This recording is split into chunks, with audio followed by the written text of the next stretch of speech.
Nous sommes toujours sur le studio en direct du Salon des entrepreneurs de Nantes et je suis en compagnie d'Odile Duvaux. Odile, vous êtes la présidente de Xenotera, mais vous êtes aussi cette année l'une des ambassadrices de ce Salon des entrepreneurs nantais. Quel sens vous donnez à ce rôle, à ce titre, Odile ?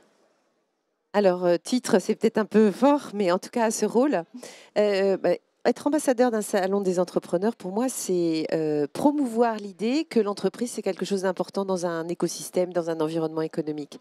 Donc, effectivement, en tant qu'ambassadeur, aujourd'hui, je considère que je dois porter l'idée que les entrepreneurs sont une race de personnes, une catégorie de gens qui comptent beaucoup dans un environnement économique, social, et comme celui de Nantes. Alors, en plus, il se trouve qu'à Nantes, on est extraordinairement gâtés, parce que l'environnement nantais est un environnement qui accueille les entrepreneurs avec beaucoup de, j'allais dire, de générosité. Plus que dans d'autres régions françaises ? Alors, je n'ai pas fait une étude de marché exhaustive, mais ce que je sais, c'est que quand je suis arrivée à Nantes il y a 11 ans, effectivement, j'ai constaté que les Nantais avaient une ouverture de cœur, d'esprit et d'intelligence qui faisait qu'ils sont tout à fait prêts à s'ouvrir aux idées nouvelles et à les soutenir et à les promouvoir. Et c'est ce qui s'est passé pour Xenotera, puisque moi, j'ai créé Xenotera il y a 4 ans. Et depuis 4 ans, je bénéficie des business angels nantais et de l'environnement d'accompagnement, de l'incubation nantaise.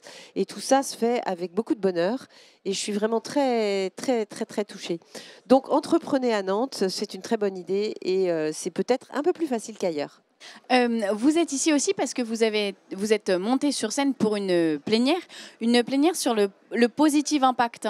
C'est ce que j'ai cru comprendre. Qu'est-ce que c'est pour vous le positive impact dans votre entreprise ? Qu'est-ce que ça veut dire ?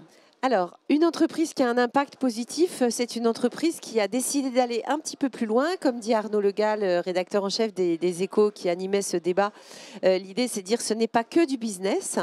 Donc, positive impact, c'est que ce qu'on fait avec notre entreprise, ça contribue, ça peut sembler un peu prétentieux, à rendre le monde un peu meilleur.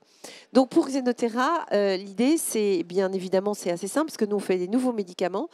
C'est de donner accès à des traitements à des gens qui aujourd'hui n'en ont pas. Donc ça peut être tout simplement, c'est énorme, de sauver des vies ou de changer la vie de gens qui aujourd'hui sont face à des problèmes de santé très sérieux dans le cancer ou dans la transplantation, pour être précis, pour ce qui concerne Xenotera. Donc effectivement, nous on rêve d'avoir un impact positif sur la santé des gens. On est dans des métiers qui sont globaux, c'est-à-dire qu'on touche le monde entier directement dès qu'on démarre notre entreprise. Il n'y a pas de géographie. Les médicaments qu'on fait, ils s'adressent au monde entier. Donc nous, on parle de millions et de millions de gens dont on peut changer la vie. Donc c'est ça le positive impact. Mais comment on a un impact positif quand on est une chef d'entreprise, par exemple ? Alors, d'abord parce qu'on porte un rêve. Donc moi, c'est vrai que je porte ce rêve justement de pouvoir changer la vie des patients. Et puis ensuite, on a la façon de le faire et de le porter, donc l'enthousiasme avec lequel on le fait, dans une certaine fidélité, c'est ce que j'ai expliqué tout à l'heure, dans une certaine fidélité à ce à quoi on croit. Donc moi, j'ai envie de créer une entreprise avec des règles du jeu qui correspondent à mon éthique personnelle, c'est-à-dire des règles du jeu où je ne vais pas mentir, où je vais emmener avec moi des personnes dans une forme de fidélité à des valeurs qui sont des valeurs d'authenticité, de sincérité et d'ambition sur un rêve qui est très long, parce que développer un médicament, ça prend des années. Donc on ne peut pas se dire qu'on va changer le monde en 3 minutes.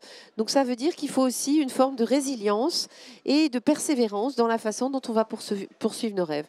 Donc c'est ça la façon de le faire de façon positive. On s'apprête à attaquer 2019.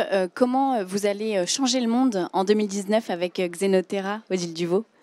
Alors, là, c'est vrai qu'on est dans une phase formidable parce qu'après 4 ans, je veux dire, de gestation, notre premier médicament arrive chez les patients. Donc, en 2019, très concrètement, les premiers patients vont bénéficier de notre nouveau traitement. Donc là, c'est très concret. D'un seul coup, ça devient un bénéfice tangible pour les gens qui vont recevoir notre médicament. Et puis, comment on va changer le monde ? Quelle est l'actualité 2019 chez Xenotera ? Chez Xenotera, on est en train de boucler une levée de fonds qui sera notre 4e levée de fonds en 4 ans. Donc, vous voyez, les biotech, c'est consommateur de capitaux, mais en même temps, ça avance très vite. On est dans l'agilité.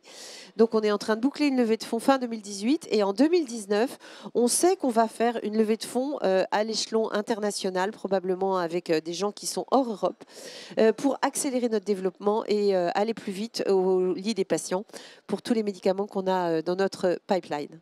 Merci beaucoup, Odile Duvaux, de vous être arrêtée sur le canapé du studio. Restez avec nous, on se retrouve très vite avec d'autres invités et d'autres belles rencontres inspirantes pour changer le monde. Merci, au revoir.